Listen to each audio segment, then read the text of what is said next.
Hello जी, hello, नमस्कार students, कैसे हैं आप सभी।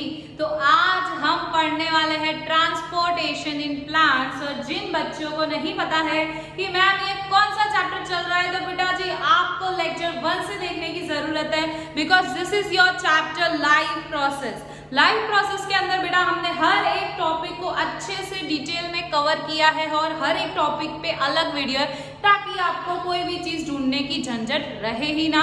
और आपके लिए मैंने एक स्पेसिफिक प्लेलिस्ट बना दी है फॉर योर स्टैंडर्ड 10, जहां पर आप जाकर हर एक टॉपिक पर अपना डिटेल्ड स्टडी कर सकते हो। डाइजेस्टिव सिस्टम, फोटोसिंथेसिस वाला पार्ट, फिर ट्रांसपोर्टेशन इन एनिमल्स जिसमें हमने सर्कुलेटरी सिस्टम के बारे में पढ़ा था। तो बच्चों, तुम लोग को अगर ये चीजें नहीं पता है, दैट मीन्स आपने अभी तक अच्छे से स्टडी नहीं करी है और आपको बेटा अभी स्टार्ट करने की जरूरत है। तो आप लेक्चर 1 से हमारा स्टार्ट कीजिए पढ़ना, ठीक है। लेक्चर से स्टार्ट कीजिए, साथ ही साथ नोट्स बनाइए, क्योंकि बेटा जी नोट्स जो है आपके एग्जाम के लास्ट टाइम पर जब आप रिवाइज करने बैठते हो उस टाइम पे बहुत काम आते हैं। और मेरे नोट्स ऐसे हैं जहां पर आपके एनसीईआरटी का एक पॉइंट भी मिस नहीं होता है और उसमें से क्वेश्चंस आते ही आते हैं। तो बेटा जी अभी जाइए, अगर आपने नहीं पढ़ा है और जिन बच्चों ने पढ़ लिया, तो आज हमें आगे पढ़ना है ट्रांसपोर्टेशन इन प्लांट्स। हमने बेटा जी एनिमल्स के अंदर मतलब कि सर्कुलेटरी सिस्टम देख लिया था। अब बारी आती है ट्रांसपोर्टेशन इन प्लांट्स की, कि प्लांट्स के अंदर किस तरह से चीजों का मूवमेंट होता है, यानी पानी, फूड, ये सारी चीजें कैसे ट्रांसपोर्ट होती है, उसके बारे में हम लोग आज पढ़ने वाले हैं। जो भी बच्चे हमारे चैनल पर नए हैं, तो मैं उनको बता दूं, मैं हूं कशिश ma'am, your expert science faculty, जो कि आपको साइंस सब्जेक्ट में एकदम स्ट्रॉन्ग कर देंगे, क्योंकि इस चैनल पर होने वाला है आपके लिए एक्सप्लेनेशन, रिवीजन, नोट्स एंड साथ ही साथ one of the most important thing, that is your question practice. Because बेटा एग्जाम के अंदर जितनी आप अच्छे से क्वेश्चन प्रैक्टिस करके जाओगे, उतने ही आपके पेपर को सही करने के चांसेस बढ़ जाते हैं, क्योंकि आपने वो सारे क्वेश्चंस देखे होते हैं और आपको पूरा कॉन्फिडेंस होता है कि नहीं, इसका आंसर यही है। तो बेटा जी चलिए फिर स्टार्ट करते हैं हमारा आज का lecture about the transportation in plants. अब बेटा जी हमने ये हार्ट के बारे में, फिर इसके बारे में, सर्कुलेटरी सिस्टम, बीपी, ये सारी चीजें पढ़ ली थी। अब बारी आती है ट्रांसपोर्टेशन इन प्लांट्स की, और आपको पता है कि कशिश मैम आपको ये सारी चीजें तो करवा ही रहे हैं, लेकिन एक छोटी सी और जिम्मेदारी ले ली है about the NCERT reading. Because exam में आपके क्वेश्चंस जो है वो एनसीईआरटी से ही आने वाले हैं, तो हम नोट्स के साथ साथ, एक्सप्लेनेशन के साथ साथ, रिवीजन के साथ साथ हम एनसीईआरटी को भी देखेंगे, ताकि हमारा 1% भी मार्क्स ना कटे। तो चलिए फिर स्टार्ट करते हैं। अब यहाँ पर बेटा जी मैं आपको एक बेसिक चीज सबसे पहले बता देना चाहती हूँ, ताकि आप एग्जाम मतलब कि इस टॉपिक को जब पढ़ने जाए एकदम इजी बन जाए आपके लिए। तो चलिए फिर स्टार्ट करते हैं। बेटा जी अगर मैं यहाँ पर बात करती हूँ, ओके 1 सेकेंड,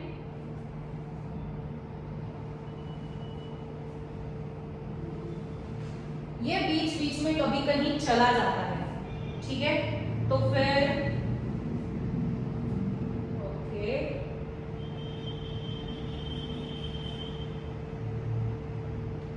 तो यहाँ पे मैं आपको बता रही थी अबाउट द ट्रांसपोर्टेशन, ठीक है, कि प्लांट्स के अंदर बेटा जी ट्रांसपोर्टेशन कैसे होता है। मैंने बताया था ट्रांसपोर्टेशन में क्या होता है, जो भी आपकी चीजें हैं उसको एक जगह से दूसरी जगह ले जाना है, इस सिस्टम को ट्रांसपोर्टेशन कहते हैं। ये चीज बेटा जी हमने किसमें, एनिमल्स में पढ़ चुके, जहां पर हमें ऑक्सीजन, हमारे न्यूट्रिएंट्स और भी कई सारे ऐसे मटेरियल्स होते हैं जिनको बॉडी के अंदर अलग अलग पार्ट्स में ट्रांसपोर्ट करवाना होता है। वो कैसे करते हैं वो चीज हमने काफी डिटेल में समझी। जिन बच्चों ने अभी तक नहीं पढ़ा, अभी जाइए लेक्चर को समझिए अच्छे से। अब बात करते हैं ट्रांसपोर्टेशन किसके अंदर बेटा जी, प्लांट्स के अंदर बात करते हैं। किसके अंदर बात करते हैं, प्लांट्स के अंदर। प्लांट्स के अंदर बेटा जी अगर मैं बात करूं तो 2 चीजें होती है इनके पास। कितनी चीजें होती है, 2 चीजें होती है। एक होता है आपका यहाँ पे जाइलम और दूसरा होता है बेटा जी यहाँ पे आपका फ्लोएम। कौन सी 2 चीजें होती है, एक होता है आपका जाइलम और दूसरा होता है आपका फ्लोएम। जाइलम की बेटा जी बात करें तो इनके ना कुछ काम काफी स्पेसिफिक है बेटा। कैसे कि बेटा जाइलम जो है उसका एक ही काम है, वो क्या करेगा, वाटर एंड मिनरल्स को ट्रांसपोर्ट करेगा। किसे ट्रांसपोर्ट करेगा, वाटर एंड मिनरल्स को ट्रांसपोर्ट करेगा। और दूसरा बचता है हमारा फ्लोएम। तो फ्लोएम का एक ही काम है भाई, मैं तो फूड का ट्रांसपोर्ट करूंगा। किसका ट्रांसपोर्ट करूंगा? फूड का ट्रांसपोर्ट करूंगा। तो इनके बेटा जी काम एकदम स्पेसिफिक हो चुके हैं कि जाइलम भैया अपने क्या करेंगे? पानी को और मिनरल्स को ट्रांसपोर्ट करेंगे, और फ्लोएम दीदी अपनी क्या करेगी? फूड को ट्रांसपोर्ट करेगी। ठीक है मैम, ये चीज हमें समझ आ गई। पर यहाँ पे बेटा डायरेक्शन भी आपको ध्यान होनी चाहिए। आपको पता है कि जो हमारे ये प्लांट्स होते हैं, ठीक है, ये रहे हमारे समझो प्लांट्स, आप प्लीज समझ लो। तो यहाँ पर क्या है बेटा? पानी आया, हमने पौधों को मस्त पानी दिया। अब आप खुद सोचिए ये पानी को कौन एब्जॉर्ब करता है? रूट्स। और रूट्स फिर किधर भिजवाती है? हमारे स्टेम से लीफ के पास पहुंचाती है। तो आप अगर इसका डायरेक्शन देखोगे तो ये कैसा डायरेक्शन? इधर डाउनवर्ड होता है, ये अपवर्ड डायरेक्शन है। तो किधर जा रहा है? ये डाउनवर्ड टू अपवर्ड जा रहा है। तो यहाँ पे जाइलम की डायरेक्शन बेटा जी पानी पहुंचाने की क्या रहती है? डाउनवर्ड टू अपवर्ड रहता है।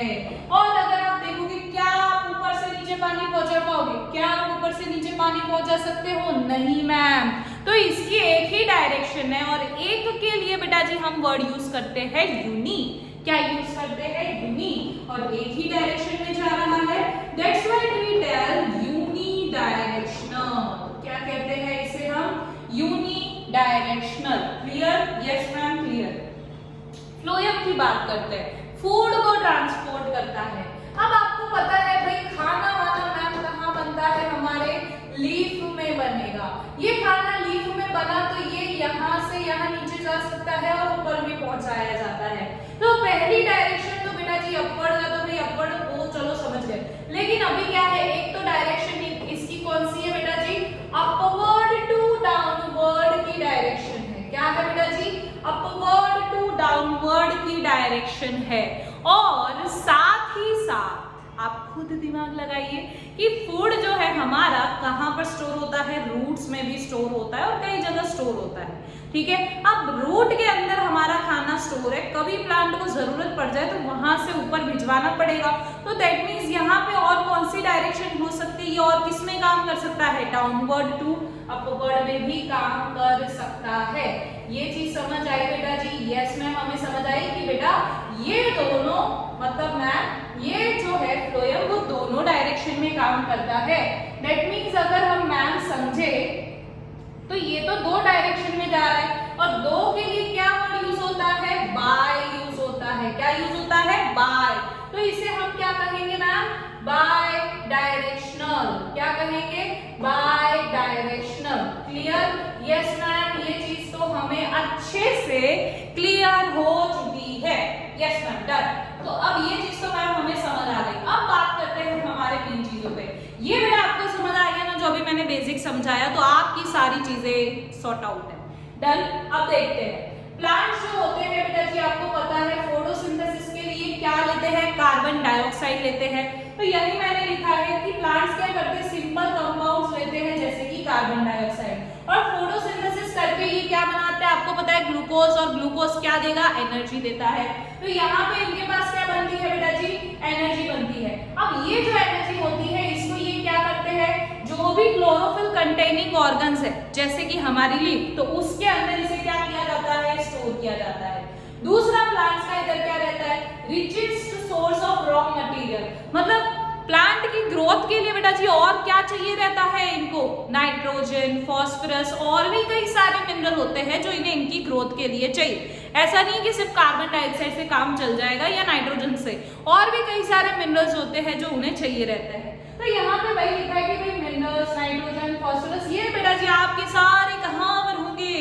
ये होंगे आपके सॉइल में, और सॉइल में क्या रहता है? पानी। तो पानी के साथ ये मिक्स रहते हैं मिनरल, और फिर ये रूट्स के थ्रू एब्जॉर्ब करे जाते हैं। तो वही लिखा है हमने यहाँ पर कि एब्जॉर्प्शन होगा फिर किसके साथ? इसका रूट्स के साथ होगा। Yes ma'am, done. हमें ये चीज क्लियर हो चुकी है। ठीक है, एनर्जी कहाँ स्टोर होगी? क्लोरोफिल कंटेनिंग ऑर्गन्स में। अब बात करते हैं कि प्लांट के अंदर ये देखो chlorophyll and soil containing soil contact contacting organ. अब आप बात करोगे मैम ये क्लोरोफिल तो समझ आता है कि हमारी लीफ में है, लेकिन ये जो हमने लिखा है सॉइल कॉन्टेक्टिंग ऑर्गन, यानी सॉइल के साथ इसका मतलब ऐसे ऑर्गन्स प्लांट के जो सॉइल के साथ कनेक्टेड है, जो सॉइल के कांटेक्ट में है, वो कौन है बेटा जी? रूट्स है मैम। तो यहाँ पे बेटा जी एक और बहुत ही बढ़िया वाला कॉन्सेप्ट आता है जो मैं आपको अच्छे से समझाना चाहती हूँ। जैसे ये यहाँ पे मेरा ये प्लांट, ये ट्री जो प्लांट समझ लो, ठीक है, इधर से मुझे कहाँ पहुंचाना है? ये इसको यहाँ पे पहुंचाना है इस पास वाले के, और दूसरा मेरे पास है बेटा जी यहाँ पे इस तरह से, यहाँ पे ऐसे ये बड़ा वाला है, ठीक है ट्री। अब मुझे इधर से कहाँ पहुंचाना है? छेक इधर लंबे डिस्टेंस तक पहुंचाना है। तो बेटा जी आप यहाँ पे देख सकते हैं कि मैम इसका डिस्टेंस तो कैसा है? छोटा है। तो मैंने क्या लिखा यहाँ पर? इसका डिस्टेंस कैसा है? कम है, स्मॉल डिस्टेंस। वही इधर मैं अगर बात करूं मैम, तो इसका जो है डिस्टेंस वो कितना है? काफी बड़ा है, लंबा डिस्टेंस है, लॉन्ग डिस्टेंस है। Yes ma'am, clear. तो बेटा जी आप खुद दिमाग लगाइए कि इसके अंदर जो हमें खाना पहुंचाना या सॉरी पानी पहुंचाना है, तो इसके अंदर एनर्जी ज्यादा लगेगी या इसके अंदर? ऑब्वियसली मैम इसके अंदर लगेगी, क्योंकि इसके अंदर तो डिस्टेंस काफी कम है। तो बेटा जी यहाँ पर क्या होता है? एनर्जी हमारी कम लगेगी, वाइल यहाँ पर बेटा जी एनर्जी क्या लगती है? बहुत ज्यादा लगती है। इसीलिए बेटा जी हम यहाँ पर एक ट्रांसपोर्ट सिस्टम लेके चलते हैं कि भाई हमारे पास एक ऐसा सिस्टम होना चाहिए जो क्या करे? फटाफट से चीजों को पहुंचाए, ठीक है। तो यहाँ पर मैं आपको यही एक्सप्लेन कर रही थी, ये रहा, ठीक है। आप यहाँ पे देखो क्लोरोफिल और सॉइल कॉन्टेक्टिंग ऑर्गन्स जो है हमारे, अगर उसमें क्लोरोफिल कॉन्टेक्टिंग यानी बेटा जी मैंने आपको बताया अभी, ये क्लोरोफिल कॉन्टेक्टिंग हो, ये क्लोरोफिल वाला हो गया, और ये कैसा हो गया? रूट्स आपकी सॉइल कॉन्टेक्टिंग। तो वही मैंने यहाँ पर लिखा है कि जिसमें अगर डिस्टेंस कम होगा तो हमें जो भी एनर्जी और रॉ मटेरियल्स चाहिए वो फटाफट से इजीली डिफ्यूज हो जाएंगे। वही डिस्टेंस जहां पर ज्यादा होगा तो वहां पे डिफ्यूजन की प्रोसेस से कुछ भी चलेगा नहीं, ठीक है। तो यहाँ पर क्या होगा? हमें प्रॉपर सिस्टम चाहिएगी किसके लिए? ट्रांसपोर्ट के लिए। यहाँ पर मैंने क्या लिखा है? इजीली डिफ्यूज, है ना, ये आराम से यहाँ पर डिफ्यूज हो जाएंगे पास के डिस्टेंस में, लेकिन उसमें क्या होगा? इजीली डिफ्यूज नहीं होगा। मैम ये एनसीईआरटी लाइंस कहाँ पर है? ये सारी चीजें जो आपने पढ़ाई, तो ये रहा हमारा पैराग्राफ, और इसे हम बहुत ही अच्छे से फटाफट कंप्लीट करते हैं, ठीक है। लेकिन यहाँ पे एक और पॉइंट समझ लो कि प्लांट की जो ट्रांसपोर्ट सिस्टम रहता है उसके अंदर एनर्जी स्टोर कौन करेगा? लीफ। और रॉ मटेरियल्स को कौन लेकर आएगा? हमारे रूट्स लेकर आएंगे। तो यहाँ पर चलिए मैम रीड करते हैं हम लोग इसके बारे में क्या दिया हुआ है। ओके, यहाँ पे देखो वही बताया कि प्लांट्स जो होते हैं वो क्या करते हैं? सिंपल कंपाउंड्स लेते हैं जैसे कि कार्बन डाइऑक्साइड, एंड वो फोटोसिंथेसिस करके फिर क्या बनाते हैं? एनर्जी। और इस एनर्जी को कहाँ पर स्टोर करते हैं? क्लोरोफिल कंटेनिंग ऑर्गन्स में, यानी कि जैसे कि लीफ, ठीक है, जैसे लीफ, है ना। The other kind of raw materials needed for building plant bodies will also have to be taken up separately. अब ऐसा नहीं कि सिर्फ कार्बन डाइऑक्साइड से काम चल जाएगा, यहाँ पर हमें क्या करना पड़ेगा बेटा जी? मेरे बेटा जी आपको यहाँ पर ये बड़ा होके नहीं लिखा हुआ, चलो मैं दिखा देती हूँ आपको। ओके, या अब दिख रहा होगा, ठीक है। यहाँ पर देखिए, ये इसके ऊपर आ जाएगा। चलिए इनको हटाए क्या?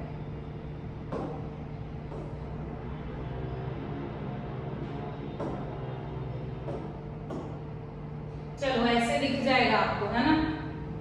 तो यहाँ देखो दूसरे काइंड के जो रॉ मटेरियल्स होते हैं वो क्या करते हैं? प्लांट बॉडीज को बनाने में, मतलब उनकी ग्रोथ में हेल्प करते हैं, है ना। तो जैसे कि सॉइल के अंदर ही क्या होता है? सबसे ज्यादा रिच सोर्स होता है मिनरल का, जैसे कि नाइट्रोजन, फास्फोरस और दूसरे मिनरल्स। अब इनका एब्जॉर्प्शन जो है वो क्या होगा? यहाँ पर सॉइल के कांटेक्ट में जो होगा, है ना, जैसे कि रूट, वो क्या करेंगे? इन मिनरल्स को उठाएंगे, जो मैंने आपको पहले समझा दिया।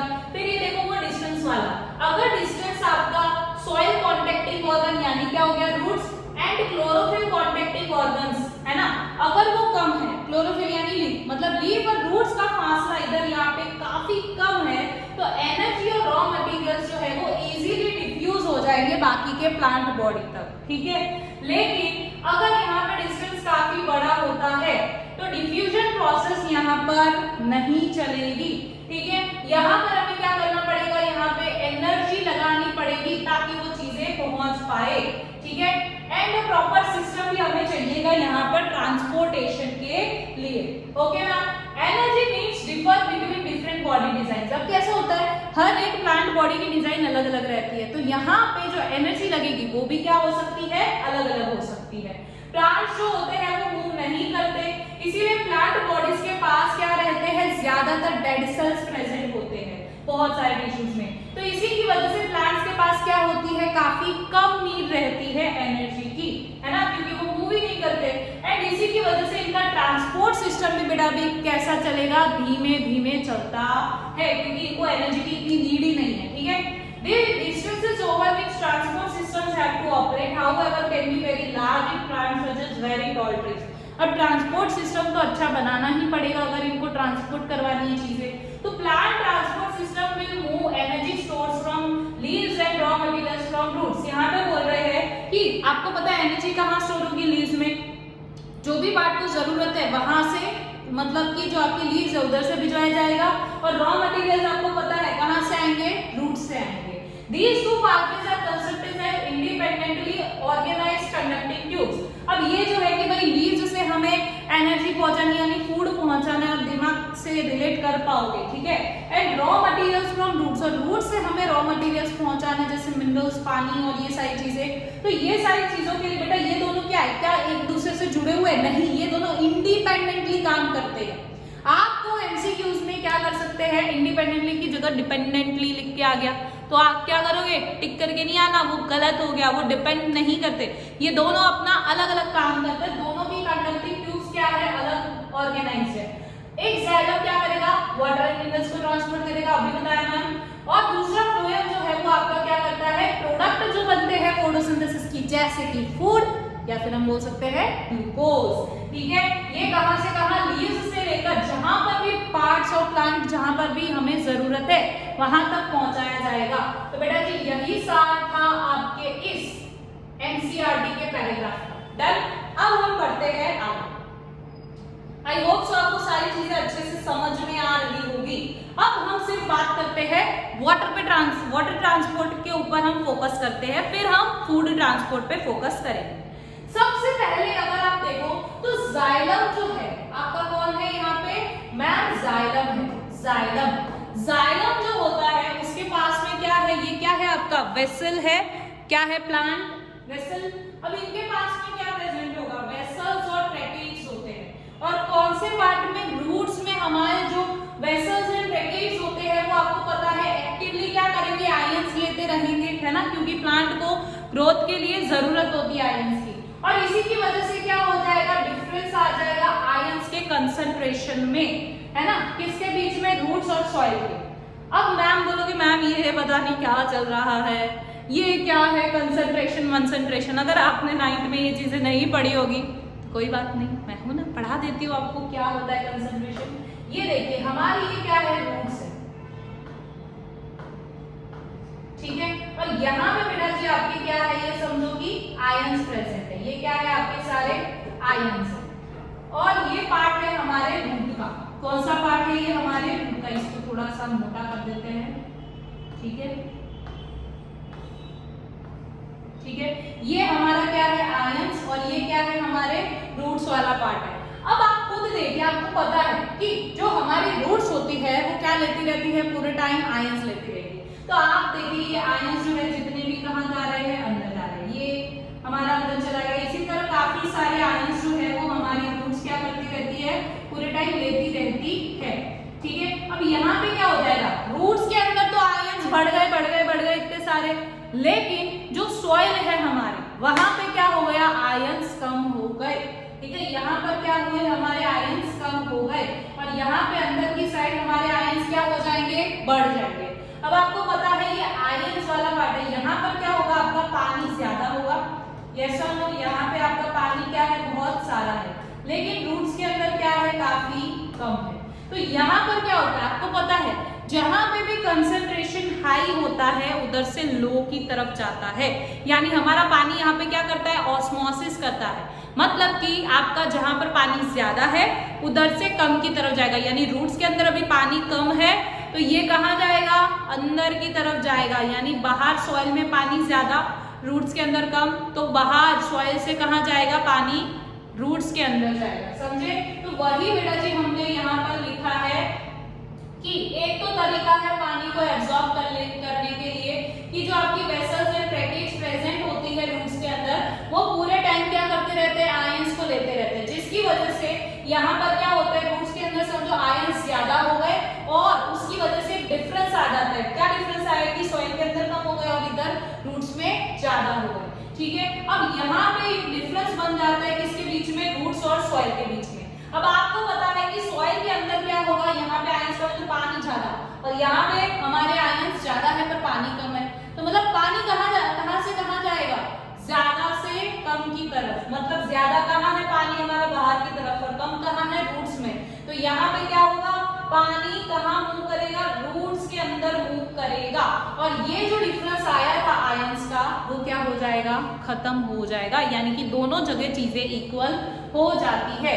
तो एक तो ये सिस्टम हो गया मैम। दूसरा क्या हो सकता है कि आपको पता है हमारी स्टेम्स और लीव्स दोनों ही क्या है, इंटरकनेक्टेड है। ये स्टेम, ये लीफ, ये दोनों क्या होते हैं, हमारे एक दूसरे से कनेक्टेड होते हैं, और ये क्या करते हैं, कंटिन्यूअस सिस्टम बनाते हैं, जिसको हम क्या बोलते हैं, वाटर कंडक्टिंग सिस्टम। एक तो तरीका था, यहाँ पे रूट्स तक का हमारा काम हो गया।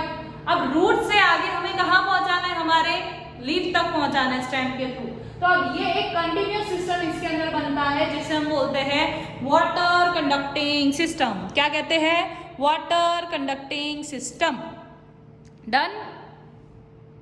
तो चलिए बेटा जी अब हम बात करते हैं हमारे एनसीईआरटी के पैराग्राफ की। ठीक है, कि इसके अंदर मैम क्या लिखकर दिया हुआ है, जो मैंने आपको समझाया बेटा जी वही लिखकर दिया है। आप देखोगे कि मेरे नोट्स के साथ अगर आप मैच करोगे ना तो एक भी पॉइंट यहाँ पर मिस नहीं है। चलिए फिर देखिए, in xylem tissue vessels and tracheae of the root stems and leaves are interconnected to form continuous system। अभी मैंने बताया था कि भाई xylem tissue, vessels और tracheae ये तीनों मिलकर क्या बनाते हैं, एक कंटिन्यूअस सिस्टम बनाता है, that is a water conducting system. ठीक है, और ये सारे क्या होते हैं, एक दूसरे से इंटरकनेक्टेड होते हैं। At the root cells in contact with soil, आपको पता है जो रूट्स के सेल्स होते हैं वो किसके कांटेक्ट में होंगे, सॉइल के कांटेक्ट में, जो कि क्या लेते रहते हैं, पूरे टाइम आयंस लेते रहते हैं। This creates a difference in the concentration of these ions, और ये क्या करता है, एक डिफरेंस बनाता है आयंस का, किस किस के बीच में, रूट्स के बीच में और सॉइल के बीच में। Water therefore moves into roots, और इसी की वजह से पानी जो है वो कहाँ मूव कर जाता है, रूट्स के अंदर, ताकि ये जो डिफरेंस आया आयंस का है ना उसको हम हटा सकें। This means that there is steady movement of water into root xylem, creating a column of water that is steadily pushed upward। और इसी की वजह से पानी जो है हम कहाँ पहुँचाते रहते हैं, पूरे टाइम ऊपर की तरफ। However, this pressure by itself unlikely to be enough to move water through over the heights commonly seen in plants। Plants use another strategy to move। अब यहाँ पे क्या होता है कि ये अगर हाईएस्ट पॉइंट तक हमें प्लांट के पहुंचाना है पानी, तो उसके लिए हमारी एक प्रॉपर सिस्टम आएगी। ठीक है, तो यहाँ तक रूट्स तक तो हमारा पानी पहुंच चुका, अब यहाँ से हमें कहाँ पहुंचाना है, हमारी लीफ की तरफ पहुंचाना है, तो उसके लिए हमारी क्या आएगी, आगे की सिस्टम काम करेगी। अब उसमें क्या रहता है कि भाई पानी आ कहाँ से रहा है वो समझना बहुत जरूरी है। पानी को हम ऐसे कैसे पुल कर ले रहे हैं, तो यहाँ पे क्या होता है, आपको पता है ट्रांसपिरेशन के बारे में कि नहीं पता? नहीं पता तो चलो मैं बता देती हूँ, व्हाट इज ट्रांसपिरेशन। छोटे क्लासेस में बेटा जी आपने ये वर्ड काफी बार सुना होगा। अब आपको पता है कि जो हमारा फोटोसिंथेसिस होता है उसमें बेटा जी क्या बनता है, क्या बनता है, यू नो दैट फोटोसिंथेसिस में बेटा जी क्या बनता है, क्या बनता है, पानी बनता है कि नहीं, वाटर प्रोडक्ट बनता है कि नहीं लास्ट में। अब ये वाटर जो होता है वो क्या, किस फॉर्म में, वाटर वेपर के फॉर्म में रिलीज होता है। क्या होता है, वाटर वेपर के फॉर्म में रिलीज होता है। कहां से, हमारे स्टोमेटा के थ्रू, कहां से, हमारे स्टोमेटा के थ्रू, और इसी को बेटा जी क्या कहा जाता है, ट्रांसपिरेशन कहा जाता है। इसीलिए आप जब भी कोई भी पेड़ के पास बैठते हो तो आपको एकदम ठंडा ठंडा महसूस होता है, और ये ठंडा ठंडा किस वजह से होता है? बिकॉज ऑफ ट्रांसपिरेशन, क्योंकि वाटर वेपर्स हमारे एटमॉस्फेयर में काफी सारे बढ़ जाएंगे, जिसकी वजह से आपको कैसा महसूस होगा? एकदम कूल कूल। ओके, तो चलिए अब ये चीज देख लेते हैं कि यहाँ पर क्या हुआ, पानी यहाँ से निकलता जा रहा है, निकलता जा रहा है, निकलता जा रहा है ना, यही लिखा है कि वाटर लॉस्ट थ्रू स्ट्रोमेटा, और इसी को क्या कहते हैं? इवेपोरेशन। और इसी की वजह से आप खुद सोचिए कि कहीं पे पानी की कमी हो गई तो एक सक्शन पुल यहाँ पे क्रिएट करता है ना, यहाँ पे पानी कम होता जा रहा है तो एक ये सक्शन पुल क्रिएट करता है, और इसी की वजह से हमारे जाइलम के अंदर जो जाइलम सेल्स जो प्रेजेंट है रूट के अंदर, सक्शन पुल क्रिएट हुआ, और उसी की वजह से जाइलम सेल्स क्या करेंगे? अपने अंदर पानी को खींचेंगे। समझे? यही चीज यहाँ पे होती है जब आप बहुत सारा पानी सप्लाई करोगे हमारे किसको सॉइल को। ठीक है, अब ये क्या होगा? ये जो पानी जहाँ निकल रहा है वो कौन रिप्लेस करने आएगा? मतलब पानी वापस कहाँ से आएगा? हमारे जाइलम वेसल्स के थ्रू आएगा। यही बेटा एकदम सिंपल पॉइंट्स है। अब ट्रांसपिरेशन किन किन चीजों में मदद कर रहा है? एक तो पता चल गया कि मैम एब्जॉर्प्शन हो रहा है किसका? पानी का, वाटर का। किसके थ्रू मैम? रूट्स के थ्रू। समझ आ गया? दूसरा मैंने बताया यहाँ पर क्या हो रही है? अपवर्ड मूवमेंट हो रही है, ऊपर की तरफ मूवमेंट हो रही है। किन किन चीजों की? एक तो वाटर की और दूसरा मिनरल्स की। अब आपको पता है कि क्या मिनरल्स ऐसे ही रूट्स के अंदर चले जाते हैं? नहीं, पानी के अंदर ये मिनरल्स डिसॉल्व होते हैं, और फिर जब रूट्स पानी को एब्जॉर्ब करता है उसी के साथ में जाता है। ठीक है, तो मैंने आपको यही लिख दिया कि मिनरल्स जो होते हैं वो कहाँ डिसॉल्व होते हैं? पानी के अंदर, और यही चीज कौन एब्जॉर्ब करता है? पानी। रूट्स के द्वारा पानी एब्जॉर्ब करा जाता है। और दूसरा यहाँ पर क्या होता है बेटा जी? टेम्परेचर का रेगुलेशन भी होता है। ठीक है, तो यही था आपका ट्रांसपोर्टेशन इन प्लांट्स में वाटर के बारे में, कि पानी का ट्रांसपोर्ट कैसे होता है। ठीक है, डन। अब बात कर लेते हैं दूसरे सब्सटेंसेस, जैसे कि फूड की बात करते हैं। अब आपको बताया बेटा जी कि फ्लोएम जो होता है हमारा, किसकी बात कर रहे हैं? फ्लोएम की। चलो इसको स्टार्ट करने से पहले ही एनसीईआरटी वाला पैराग्राफ रीड कर लेते हैं। ओके, आई होप सो आप लोगों को दिख रहा होगा ये चीज। Yes, clear. यहाँ देखिए, provided that the plant has adequate supply of water, the water which is lost to the stomata is replaced by water from the xylem vessels of the in the leaf। यहाँ पर क्या होगा? जैसे ही हमारा पानी निकलता जाएगा, ठीक है, वैसे वैसे ही यहाँ पर क्या होता जाएगा? अलर्ट क्रिएट हो जाएगा, अरे भाई पानी लाना है कहीं से, और वो पानी कहीं से कहाँ से आएगा? जाइलम वेसल्स के थ्रू आएगा। ठीक है, इनफैक्ट इवेपोरेशन जो होता है वाटर मॉलिक्यूल्स का, ठीक है, the cells of the leaf create suction pull, और ये जो सेल्स होती है लीफ की, ऑब्वियस सी बात है वो क्या करेगी? एक सक्शन पुल क्रिएट करती है, जिसकी वजह से जो जाइलम सेल्स हमारे रूट्स में प्रेजेंट है ना, वो क्या करते हैं? पानी को खींचते हैं और ऊपर की तरफ भिजवाते हैं ना। The loss of water in the form of vapour from the aerial part of plant is known as transpiration. मैंने आपको बताया कि जो आपकी लीफ के थ्रू जो पानी रिलीज हो रहा है वाटर वेपर के फॉर्म में, इसी को क्या कहते हैं? ट्रांसपिरेशन कहते हैं। Transpiration helps in absorption. मैंने अभी बताया था ट्रांसपिरेशन किस में मदद करता है? एब्जॉर्प्शन में मदद करता है। दूसरा, पानी को ऊपर की तरफ लाना है, मिनरल्स को लाना है, इन सारी चीजों में मदद करता है। दूसरा कैसे? जो हमारा रूट्स है वो पानी कैसा एब्जॉर्ब करेगा? पानी के अंदर मिनरल्स हमारे डिसॉल्व होते हैं। डन। फिर इसके बाद ये क्या करता है? टेम्परेचर रेगुलेशन में भी मदद करेगा। इफेक्ट जो होता है रूट प्रेशर का, वो यहाँ पे नाइट के टाइम पर काफी इंपॉर्टेंट रहता है। ठीक है, बस ये एक आध दो पॉइंट याद रखने हैं। बाकी जो आपके दिन के टाइम पर स्टोमेटा आपका ओपन ही रहता है, तो वहां पे तो ट्रांसपिरेशन की वजह से जो सक्शन पुल क्रिएट होता है वही आपका मेजर रोल प्ले करता है। डन। अब बात करते हैं फूड के बारे में कि फूड का ट्रांसपोर्ट मैम कैसे होता है। सबसे पहले देखेंगे कि फ्लोएम जो होता है हमारा क्या ट्रांसपोर्ट करता है? सॉल्युबल प्रोडक्ट्स ऑफ फोटोसिंथेसिस यानी फूड। मैंने आपको स्टार्टिंग में ही बताया कि फूड का ट्रांसपोर्ट हमारे किस फॉर्म में, फूड का ट्रांसपोर्ट कौन करेगा? फ्लोएम करेगा। Done ma'am. ओके, अब ये किस किस के थ्रू होता है? यहाँ पे ट्रांसलोकेशन होता है। कैसे? इसी प्रोसेस को क्या कहते हैं? ट्रांसलोकेशन कहते हैं, जहां पर आपके जो फोटोसिंथेसिस के प्रोडक्ट है वो सॉल्युबल फॉर्म में ट्रांसपोर्ट होते हैं। ठीक है, इसी को ट्रांसलोकेशन कहते हैं। और ये किसकी मदद से करे जाते हैं? कंपेनियन सेल्स और सीव ट्यूब्स से। किसके through? Companion cells and sieve tubes से। दूसरा और फ्लोएम मैम क्या कर सकता है, अमीनो एसिड को भी ये ट्रांसपोर्ट कर सकता है। और साथ ही साथ कहाँ पे भिजवाएगा अमीनो एसिड को, जो स्टोरेज ऑर्गन्स होते हैं ना उधर पहुंचाया जाता है अमीनो एसिड को, ठीक है।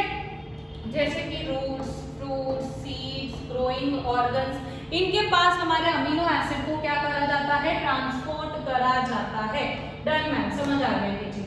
अब देखो यहाँ पर मैं आपको एनसीईआरटी का ये वाला पॉइंट बता देती हूँ। देखो आपने transport of water and minerals की तो बात कर ली, अब बात करते हैं यहाँ पर कि जो हमारे प्रोडक्ट होते हैं मेटाबॉलिक प्रोसेसेस के, यानी फोटोसिंथेसिस के थ्रू जो हमारा प्रोडक्ट बना, जैसे कि ग्लूकोज जो कि फूड है, ठीक है, इसको हम लोग कहाँ से मूव करना पड़ेगा, लीव्स से, क्योंकि लीव्स में ही बनता है ये चीज, ठीक है, जहां पर वो फॉर्म होता है। फॉर्म मतलब फोटोसिंथेसिस के थ्रू फॉर्म हुआ ना, कहाँ, लीव्स में। ये जो ट्रांसपोर्ट होता है सॉल्युबल प्रोडक्ट्स का फोटोसिंथेसिस के थ्रू, फोटोसिंथेसिस के जो प्रोडक्ट्स है उसको जब हम सॉल्युबल फॉर्म में ट्रांसपोर्ट करते हैं, इसी को हम क्या कहते हैं, ट्रांसलोकेशन कहते हैं। और ये हमारे वैस्कुलर टिश्यू जिसका नाम क्या है, फ्लोएम, इसके अंदर होता है। Besides the product of photosynthesis, यानी फोटोसिंथेसिस के अलावा phloem transport amino acids and other substances. Phloem और क्या करता है, अमीनो एसिड को भी ट्रांसपोर्ट करता है। These substances are especially delivered to storage organs। और ये कहाँ पर पहुंचाए जाते हैं अमीनो एसिड और दूसरे प्रोडक्ट, स्टोरेज ऑर्गन के पास, जो स्टोर करते हो, जैसे कि organs of roots, fruits, seeds और जो हमारे ग्रोइंग ऑर्गन्स होते हैं उधर। दूसरा ट्रांसलोकेशन जो होता है हमारा फूड का और दूसरे सब्सटेंसेस का, वो कहाँ पर होगा बेटा जी, सीड ट्यूब्स में होगा। और उसके साथ ही साथ कौन होता है, कंपेनियन सेल्स होते हैं जो हमारे क्या, अपवर्ड से डाउनवर्ड वाला मूवमेंट करवाएंगे। और ट्रांसपोर्ट जो हमारा जाइलम के अंदर होता है, वो हमने देखा तो वो सिंपल फिजिकल फोर्सेस से हो जाता है, जहां पर कोई सक्शन पुल से हो जा रहा है तो कुछ हमारे जाइलम सेल्स जो प्रेजेंट है रूट्स के अंदर, ठीक है, उनके थ्रू वो क्या बोलते हैं, डिफ्यूजन के थ्रू ये चीजें हो जाए, तो दो चीजों के थ्रू हो जाए। लेकिन हमारा जो ट्रांसलोकेशन जो हम यहाँ पर यूज करते हैं फ्लोएम के अंदर, वो ऐसे भी नहीं होता। उसके अंदर बेटा जी हमें क्या चाहिए रहती है, एनर्जी चाहिए रहती है। क्या चाहिए बेटा जी, एनर्जी चाहिए। फ्लोएम के अंदर हमारा ट्रांसपोर्ट ऐसे ही नहीं होता है ना। अब यहाँ पे मैंने आपको एक चीज बताई कि भाई एनर्जी चाहिए यहाँ पर मैम, फ्लोएम को अगर काम करवाना है तो, यस मैम समझ आ गई बात। बट और यहाँ पे अब आपको पता है एनर्जी करेंसी कौन है, एटीपी, हमें एटीपी यूज करना पड़ेगा यहाँ पर। तो यहाँ पर क्या होता है, फ्लोएम के पास में क्या प्रेजेंट है, सुक्रोज को ट्रांसपोर्ट करवाना है। किसे करवाना है, सुक्रोज को ट्रांसपोर्ट करवाना है। तो यहाँ पर जो टिश्यूज के अंदर ऑस्मोटिक प्रेशर होता है वो क्या हो जाता है बेटा जी, बढ़ जाता है। कैसे मैम बढ़ जाता है, तो अगर आप देखो समझो, ये क्या है हमारा, ये है हमारा, ये आप समझ लो फ्लोएम, और इसके अंदर बेटा जी क्या प्रेजेंट है, ये तो पानी हो गया, दूसरा कलर लेते हैं। ये है हमारा यहाँ पे सुक्रोज, ठीक है, यहाँ पर ये है हमारा जाइलम, और बेटा जी इसके अंदर क्या प्रेजेंट है, हमारा पानी प्रेजेंट है, ठीक है। अब यहाँ पर ध्यान दो, फ्लोएम के अंदर अगर हम देखें तो हमने एनर्जी खर्च करके यहाँ पर ट्रांसपोर्ट करना है, ठीक है, किसका, सुक्रोज, किसका, सुक्रोज का। तो यहाँ पर अगर आप देखोगे तो यहाँ पे क्या हो चुकी है, सुक्रोज की कंसंट्रेशन बहुत ज्यादा बढ़ चुकी है। क्या हो चुकी है, बहुत ज्यादा बढ़ चुकी है। अब बढ़ने की वजह से आपको पता ही है कि यहाँ पर पानी का कंसंट्रेशन तो क्या होगा, काफी कम होगा। यहाँ पे अगर हम देखेंगे कि यहाँ पे क्या प्रेजेंट है, हमारा ये वाला पोर्शन है, ठीक है। अब यहाँ पे क्या होगा, यहाँ पे कंसंट्रेशन क्या है पानी की कम, यहाँ पे क्या है ज्यादा, तो पानी कहाँ से कहाँ मूव करेगा, आपको पता है, ज्यादा से कम की तरफ, यानी इधर से इधर पानी जो है अंदर की तरफ मूव करता है।